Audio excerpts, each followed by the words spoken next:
할렐루야!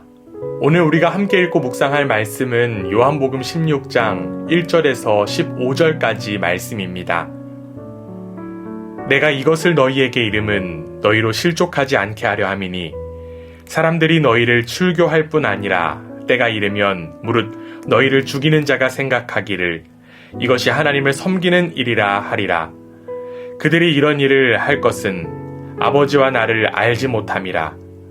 오직 너희에게 이 말을 한 것은 너희로 그때를 당하면 내가 너희에게 말한 이것을 기억나게 하려 함이요 처음부터 이 말을 하지 아니한 것은 내가 너희와 함께 있었음이라.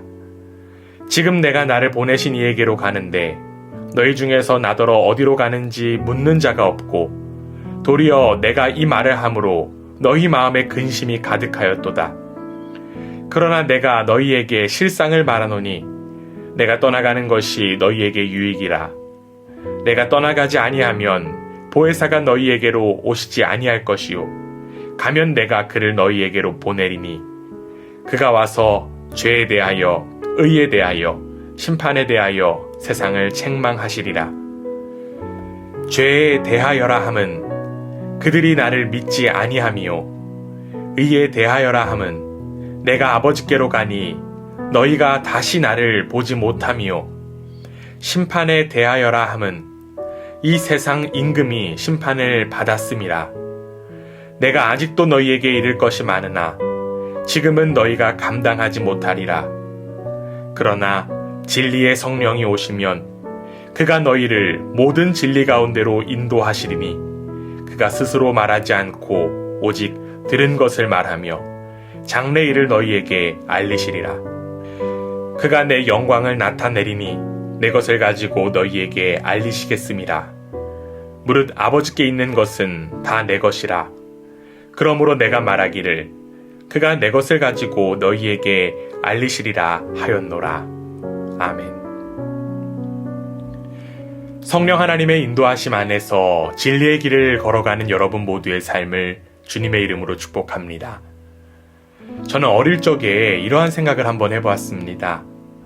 예수님께서 지금까지 살아 계셨더라면 예수님을 직접 보는 사람들은 전부 예수님을 믿게 될 텐데 아마 저와 같은 생각을 제자들도 했던 모양입니다. 그러나 예수님은 이렇게 말씀하셨습니다. 오늘 본문 7절입니다. 내가 떠나가는 것이 너희에게 유익이라. 내가 떠나가지 아니하면 보혜사가 너희에게로 오시지 아니할 것이요 가면 내가 그를 너희에게로 보내리니. 예수님은 제자들에게 다시금 떠날 것을 말씀하시면서 자신이 떠나가는 것이 제자들에게 더욱 유익이라는 말씀을 하셨습니다. 제자들은 이미 예수님께서 떠나신다는 이야기를 들었기 때문에 불안과 근심 속에 갇혀 있었는데 오히려 예수님은 떠나는 것이 더욱 유익이라고 하는 이상한 말씀을 하신 것입니다. 도대체 왜 예수님께서 떠나가시는 것이 유익이 될 수 있었던 것일까요?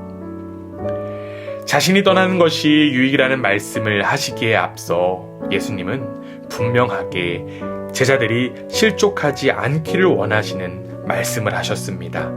1절입니다. 내가 이것을 너희에게 이름은 너희로 실족하지 않게 하려 함이니. 실족한다라고 하는 것은 넘어지는 것을 의미하는데 제자들이 곧 넘어질 수 있는 상황이 될 것을 예수님은 이미 잘 아셨습니다. 왜냐하면 세상이 제자들을 모임에서 출교하거나 또한 그들을 죽이기까지 할 것이기 때문입니다. 예수님은 제자들에게 그 상황을 미리 예고하셨고 그때에 이 말씀을 기억하기를 원하셨습니다. 어떠한 일이 벌어지기 이전에 그 일을 미리 알게 된다라고 하면 그 일들을 미리 대비할 수 있습니다. 아마 예수님은 제자들이 고초를 당할 때에 예수님의 말씀을 기억하면서 이겨낼 수 있을 거라고 하는 기대 속에서 말씀하셨을 것입니다. 예수님의 기대와는 다르게 제자들을 비롯한 인간은 연약하기에 위기의 순간을 미리 안다고 해도 쉽게 감당할 수는 없습니다. 그래서 제자들은 예수님의 말씀을 듣고 더욱 근심할 수밖에 없었습니다. 이 땅을 살아가는 우리도 마찬가지예요. 주님께서 우리를 도우시고 인도하신다라고 하는 것을 믿고 알고 기억하지만 눈앞에 놓여있는 그 현실로 인하여 좌절할 때가 더욱더 많습니다. 아무리 말씀을 기억하고 말씀을 되뇌어도 목숨이 위태로운 상황에서 의연한 사람은 거의 없을 것입니다. 결국 우리의 신앙의 실력은 그 위기의 자리에서 고스란히 드러나게 됩니다. 제자들의 연약함을 제자들보다 더욱 잘 아신 예수님은 앞으로 제자들이 감당해야 할 현실 속에서 그들이 이겨낼 수 있는 최고의 방법을 허락하십니다. 그것은 바로 예수님께서 떠나시면 보혜사인 성령님이 제자들에게 오신다는 것입니다. 보혜사는 한자어로서 돌, 보, 은혜, 회, 스승, 사자를 써서 은혜로 돕는 스승이라고 하는 의미입니다. 이 보혜사로 번역된 헬라어 원어는 파라클레토스인데 이는 변호사, 대변자라고 하는 의미입니다. 즉, 보혜사 성령님은 제자들을 돕는 분입니다. 이전까지는 예수님께서 참 빛으로 제자들과 함께 하셨지만 이후에는 성령님이 제자들 안에서 도울 것이라고 하는 사실을 예수님은 말씀해 주신 것입니다. 예수님은 이 성령의 도우심에 관하여도 자세하게 말씀해 주셨습니다. 성령님은 세상의 죄와 의와 심판에 대하여 책망하실 것입니다. 또한 성령님은 진리의 영이시기에 진리로 인도하실 것입니다. 성령님이 예수님께 들은 진리를 제자들에게 전달하고 생각나게 할 뿐만 아니라 장래 일도 알릴 것이라고 하는 것입니다. 마지막으로 성령님은 예수님의 영광을 나타낼 것입니다. 성령님은 예수님께서 전하신 하나님의 진리를 이해시켜서 제자들이 예수님의 정체성과 그분의 사역의 영광스러움을 깨닫게 할 것이기 때문입니다. 이러한 진리의 영이신 성령님이 제자들에게 허락되기에 예수님의 떠나심이 더욱 유익이 될 수 있다는 것입니다.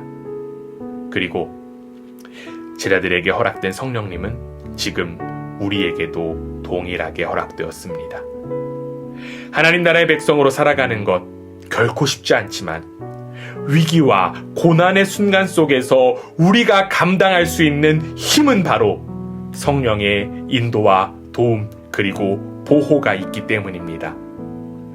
근심 속에서 우리가 일어날 수 있는 근거가 바로 우리를 일으키시는 성령 하나님이라고 하는 사실을 인정하기 원합니다.